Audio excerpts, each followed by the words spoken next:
I arrived here back in Canada 6 weeks ago in one of the worst headspaces I've been in years. 6 weeks later, I'm getting ready to leave to go back to South America. I'm in one of the best headspaces that I've been in many years. Here's what happened in between. Steve here, Street Smart Travel. A quick update from the road. I'm leaving Canada on the 23rd of May, 2 days from now, about 1 in the morning. I'm going to be traveling pretty much all day, so I'm filming this. And this is not the video I was planning to film, but this is something that's been on my mind the whole time I've been here. I just wanted to speak from the heart and talk about what it's like to be on the road and be beat up and come back in a really raw, emotional, psychological space, and how it took me a few weeks to wrap my head around it, figure out what was going on as best I could, and what I'm doing to make sure I don't get into that headspace again, and how I got out of this one. Now, these things don't just happen when you're traveling, as I have been nonstop for the last 3.5 years. This can happen at any point in your life for any number of reasons. So the funk, when I arrived here 6 weeks ago, what was the issue? I'd been away for 11 months. That's the longest I've been away from Canada in my life. I worked on ships for 15 years, cruise ships, and I would come back after a 4 or 6 month contract, spend some time here, reconnect with roots and family, and then take off again. So I'm used to doing that. This was a failed experiment. Travel is the laboratory. This was an experiment that on paper looked great. Hey, I'll go back for one longer trip, reconnect with people, and then take off for a year and everything will be great. Didn't translate into real life. So I won't be doing that again. And I think if I had a home base down in South America with the regular people that I see all the time and routines, and I felt grounded there, one trip here a year would be okay. But I don't have a home base anywhere. I'm basically homeless. Not living in the streets homeless, but I don't have a home. I don't have an apartment. I own rental houses, but I don't live there. So when your foundations, when your roots are disconnected like that, for me, it took a lot out of me, emotionally, psychologically. And it took a while to feel back to normal again. And also, just before I left, I had a few rough days, some pretty heavy experiences, and any one of those on its own would have been easy to handle, but they all piled on, and that on top of the 11-month absence and a bunch of other things just became too much. And I was in already a pretty raw emotional state to begin with.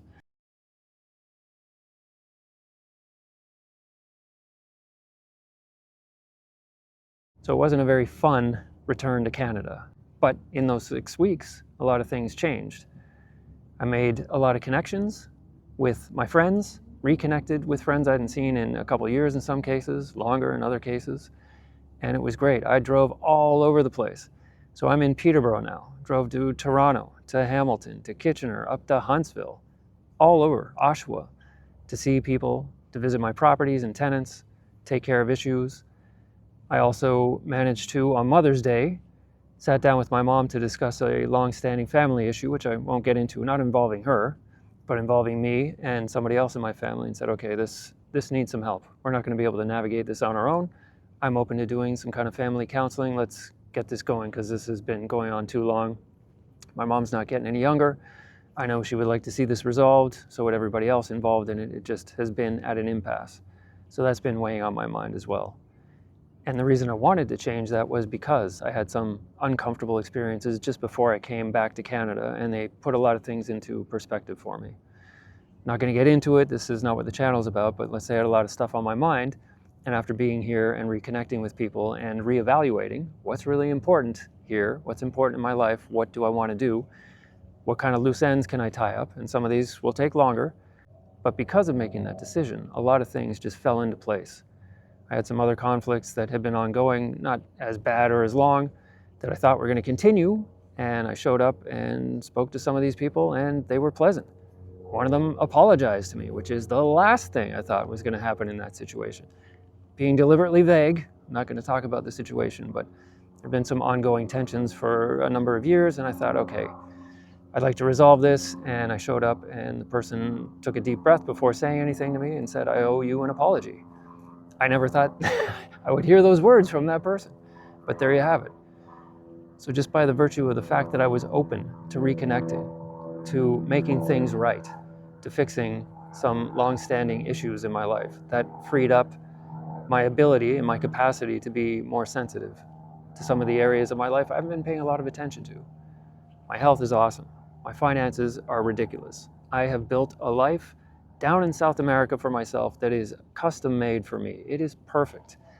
Almost everything in my life is exactly the way I want it to be. I got great, long-standing friends with relationships that go back 30, 40 plus years in some cases. I'm probably not going to live long enough to relocate somewhere and establish or set up roots that are going to last for that long, unless I live like into my 90s and beyond.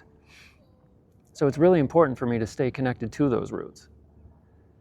And as I said in the intro, if you're feeling disconnected, you don't have to be on the road to feel that. Life gets busy, you get into work, your friends get into their work, family things, whatever, like people drift apart over time. Some of these friends I've had for decades. We went for years without being in contact with each other. And I reached out, or they reached out, or we reconnected somehow and just picked up where we left off. That's fantastic. That's available to anybody. You can pick up the phone, you can write a text or an email. Hey, I haven't seen you for a while, been thinking about you, hope you're doing well. Would like to reconnect over a coffee or a beer or whatever it is that we used to do. Those connections that have been there for long periods of time in your life, those are like gold. That's what makes life worth living. I've been traveling for 3.5 years through Ecuador and parts of Colombia and soon to be Bolivia, Paraguay, Uruguay. And I'm looking forward to those. And I've made a lot of connections. I got a great network of people, hosts and friends and volunteers and other things across the countries. But it's not the same as the people that I grew up with here. We have a shared history that goes back really, really far, to fonder days, to the 90s, and in some cases to the 80s. We had some great times back then. I'm glad we did. And we still remember those fondly, all the stupid stuff that we did when we were kids. It's fantastic. I wouldn't have it any other way, and I don't want to lose those connections with these people. So because I'm gone, it's not realistic for me to expect that people are going to come and see me in South America, but I come back to see my mom. And by the way, she was in a pretty bad accident this week. She's fine. Her car is not. Her car is totaled. She's in her 80s, not getting any younger. That's another reason I want to come back, and I want to do at least 2 visits a year so I can spend time with her, because the future is promised to no one, and who knows how much longer she'll be around.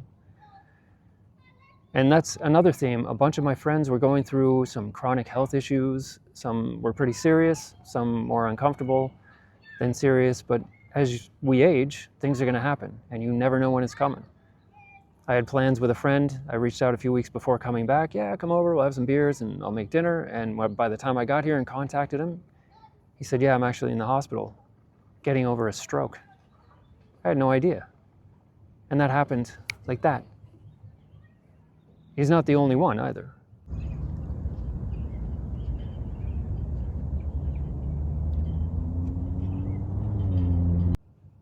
So your roots, your friends, your family, if you have issues, if you feel that you're drifting away from them, reach out to them.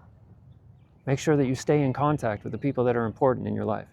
Like I said, you don't have to be on the road to lose those connections. You can be here and lose them just as easily. But it's easier when you're physically, geographically close to those roots to be able to reestablish them. I can do it when I'm back here, but from the road, it's a little trickier. And something I figured out is that I can set up systems so that when I'm on the road, I reach out to people on a regular basis. And it might be once a month, once every 2 months, just something, so I don't go months and months without having contact.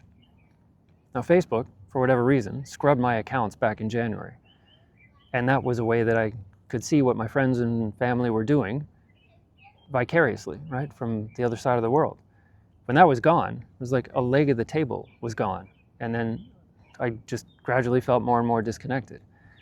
Now, I'd rather reach out to somebody personally through a text or an email or a call or a video call and interact with them on that basis.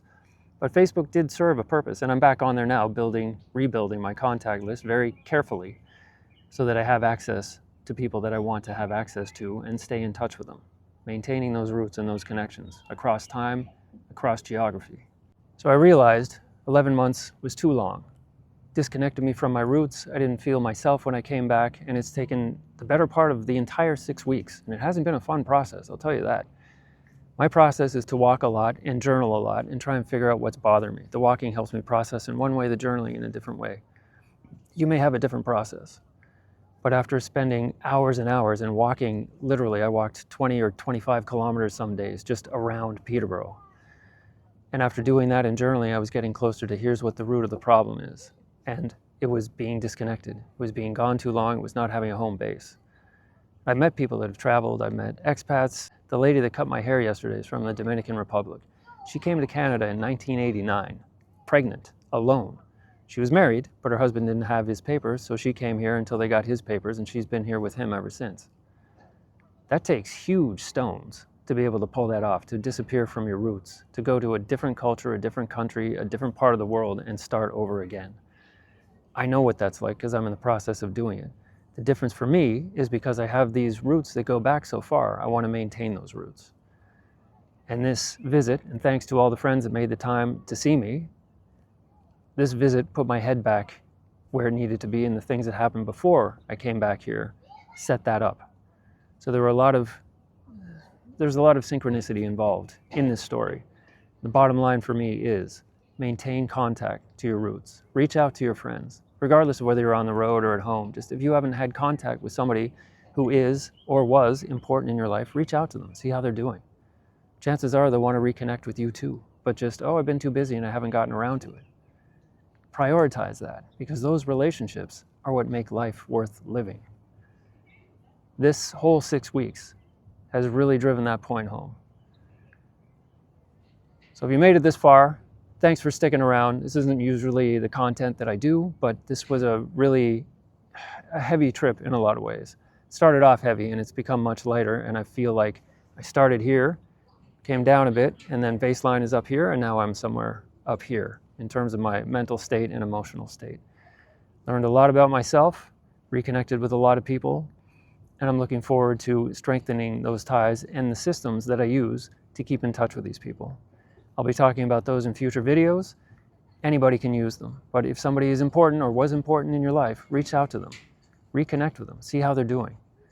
If there's some bad blood between you, see if you can fix that and move forward. And at the very least, if you can't make things work by being in each other's lives, at least resolve whatever the issue is so that you don't leave on any bad terms. It's like Wayne Dyer said, there are no justified resentments. If you have any problems with somebody in your life, family, friends, whoever it is, resolve those, because there will come a time when you won't be able to do that. Don't get into that situation. Kind of a heavy video today with a happy ending. I'm really looking forward to going back to Ecuador. Got a lot of travel plans for the year and beyond into next year. Thanks for sticking around. Any comments or questions, please let me know. Reach out to your roots. Reconnect with the people that are important in your life and stay connected to them. It's easier to do now than ever. Happy trails. See you out on the road next Saturday.